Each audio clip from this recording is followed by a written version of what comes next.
नमस्कार, 1 to more classes में आप लोगों का स्वागत है।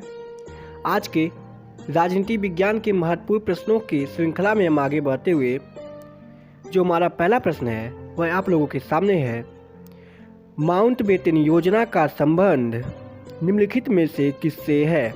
विकल्प ए भारत का विभाजन से, विकल्प बी संविधान निर्माण से, विकल्प सी स्वतंत्र भारत में आम चुनावों से, विकल्प डी प्रथम पंचवर्षीय योजना से। इसका सही उत्तर है भारत का विभाजन से, विकल्प ए। हमारा अगला प्रश्न है, विविधता में एकता का सिद्धांत निम्नलिखित में से किस देश का प्रमुख सिद्धांत है? विकल्प ए है भारत, विकल्प बी है पाकिस्तान, विकल्प सी बांग्लादेश, विकल्प डी चीन। इसका सही उत्तर है भारत, विकल्प ए। क्योंकि भारत को हम लोग एक अनेकता में एकता के सिद्धांत से प्रतिपादित करते हैं, यानी वही विविधता में एकता। हम अगले प्रश्न की तरफ आगे बढ़ते हैं। अगला प्रश्न हमारा है, पंडित जवाहरलाल नेहरू प्रथम प्रधानमंत्री के रूप में शपथ निम्नलिखित में से किस स्थान पर लिए थे? विकल्प ए संसद भवन में, या फिर विकल्प बी लाल किले पर, या विकल्प सी जंतर मंतर में, या विकल्प डी संविधान सभा में। इसका सही उत्तर है विकल्प बी लाल किले पर।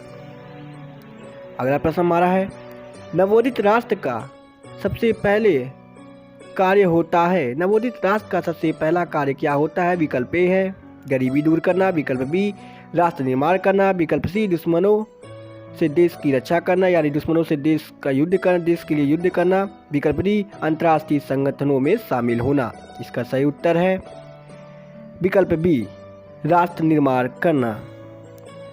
हम अपने अगले प्रश्न की तरफ आगे बढ़ते हैं और हमारा अगला प्रश्न है, भारत में वित्त आयोग का कार्यकाल कितना होता है? विकल्प ए 5 वर्ष, विकल्प बी 4 वर्ष, विकल्प सी 6 वर्ष, विकल्प डी कोई सीमा नहीं है। इसका सही उत्तर है विकल्प ए 5 वर्ष। भारत में वित्त आयोग का कार्यकाल 5 वर्ष होता है। हमारा अगला प्रश्न है, बजट का संबंध किस पक्ष के साथ है? विकल्प ए आय, विकल्प बी व्यय, विकल्प सी आय एवं व्यय, विकल्प डी इनमें से कोई नहीं। इसका सही उत्तर है आय एवं व्यय। हम अगले प्रश्न की तरफ आगे बढ़ते हैं। हमारा अगला प्रश्न है, सौराष्ट्र किस राज्य का अंग है? विकल्प ए महाराष्ट्र, विकल्प बी राजस्थान, विकल्प सी कर्नाटक, विकल्प डी गुजरात। इसका सही उत्तर है विकल्प डी गुजरात।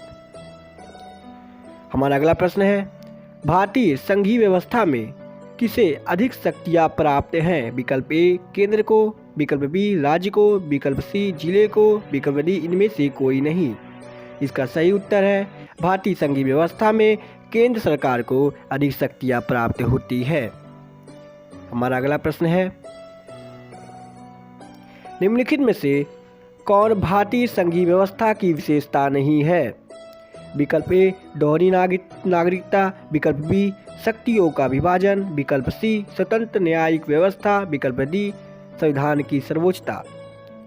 देखिए, इसमें बात किया भारतीय संघीय व्यवस्था की विशेषता नहीं है, तो हमारे संविधान की क्या विशेषता नहीं है? हमें दोहरी नागरिकता प्राप्त नहीं है, ये इसलिए विकल्प ए हमारा सही रहेगा।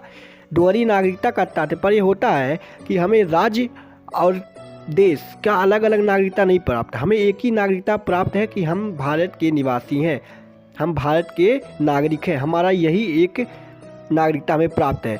हम ऐसा नहीं कह सकते हैं कि हम मान लीजिए हम उत्तर प्रदेश में हुए तो हम उत्तर प्रदेश के नागरिक हैं, या फिर हम कहें हम बिहार के भी नागरिक और भारत के नागरिक। हमें ऐसा नहीं कहना है, हम केवल भारत के नागरिक, इसलिए हमें दोहरी नागरिकता नहीं एकहरी नागरिकता प्राप्त है। अगला प्रश्न हमारा देखते हैं, द्विराष्ट्र सिद्धांत का प्रतिपादन किस दल या संगठन में से संबंधित है? विकल्प ए भारतीय राष्ट्रीय कांग्रेस, विकल्प बी मुस्लिम लीग, विकल्प सी राष्ट्रीय स्वयंसेवक संघ, विकल्प डी इनमें से कोई नहीं। इसका सही उत्तर है विकल्प बी मुस्लिम लीग। मुस्लिम लीग इसलिए क्योंकि मुस्लिम लीग ने ही पाकिस्तान की मांग की थी।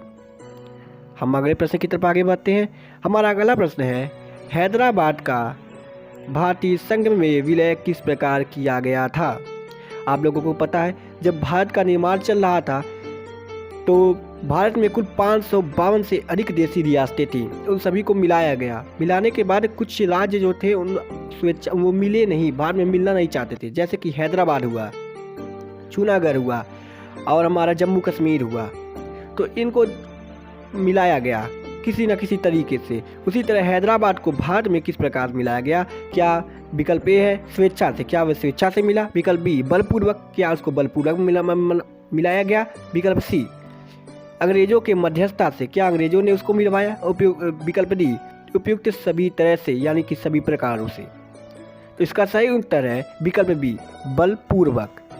हैदराबाद को भारतीय संघ में बलपूर्वक मिलाया गया था। बस इसी के साथ प्रश्नों का श्रृंखला समाप्त होता है। मिलेंगे अगली क्लास में। धन्यवाद।